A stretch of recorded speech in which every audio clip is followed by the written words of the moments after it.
I want you to look at something right now. Think of some major goal you want, or maybe it's one you're already working on and you have experienced a lot of setbacks, a lot of defeats.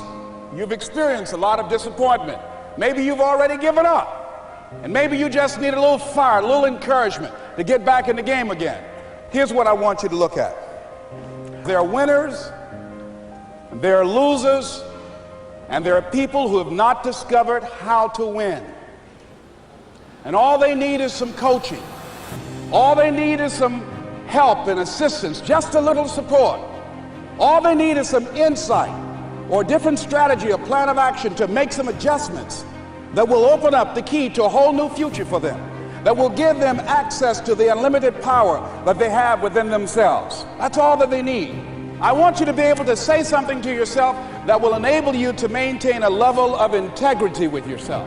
That when you say this, even when you face tremendous setbacks, it will be a benchmark to keep you in the game, to keep you moving forward and experimenting and readjusting your strategy and your plan of action, continuously looking for ways to win. So what is that something? When you got an idea you want to move on, you might not have the money, you might not have the education, you might not have the support or the resources you need. What is that something that can keep us going, that will enable us to act on our dream? What's one of those keys that will begin to help us to discover the secrets to our dream? Here's what I want you to repeat after me, please, with power and conviction. Say, it's possible. That's all I want you to do when you look at your dream.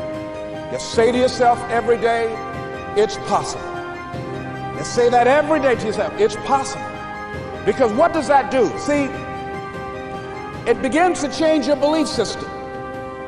See, the way in which we operate, ladies and gentlemen, it's a manifestation of what we believe, what's possible for us.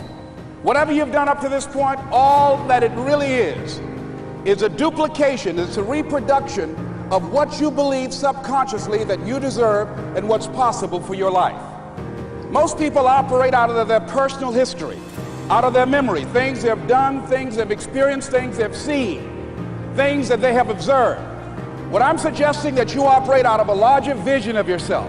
I want you to see yourself doing what you want to do, experiencing what you want to experience, having what you want to have, doing what it is that gives your life some meaning and value.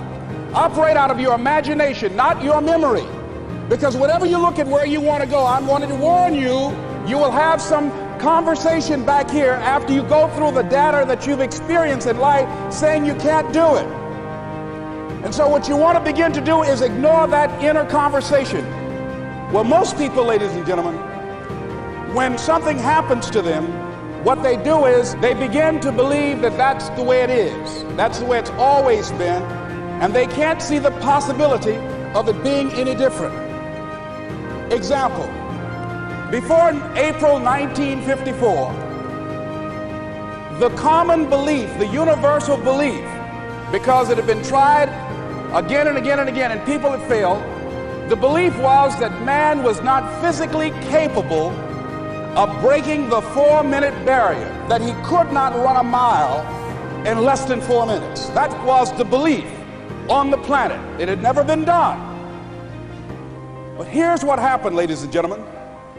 Roger Bannister came along, and he broke the 4-minute barrier. Now here's what's significant about that. Since that time, up to this day, over 20,000 people have done it, including high school kids. What changed? 20,000 people, what changed? Here's what happened when they got on the track. They knew it had been done. And because they knew it had been done, there was a new belief about this barrier, about this goal that was unreachable. And those 20,000 people got in the race believing, knowing in their heart that someone had done it, that it's possible, that they could do it. And I'm saying that if you know anybody that had some goal, some dream, something they wanted to do, and they did it, then I'm saying that you know in your heart that if someone has done it, then you can do it. It's possible. And that if someone can make their dream become a reality, that it's possible that you can make your dream become reality. And so as you begin to look at where you want to go, beginning to embrace that, it's possible. I'm blessed and highly favored. I've got a lot going for me. I got some good stuff in me. And it's possible that I can bring my greatness out here in the universe. That I can do what I want to do. It's possible I can write my own book. I can have my own business. I can take the trip and travel around the world. It's possible. I can bounce back from adversity and reinvent my life. It's possible. Regardless of where I am, that things can get better for me.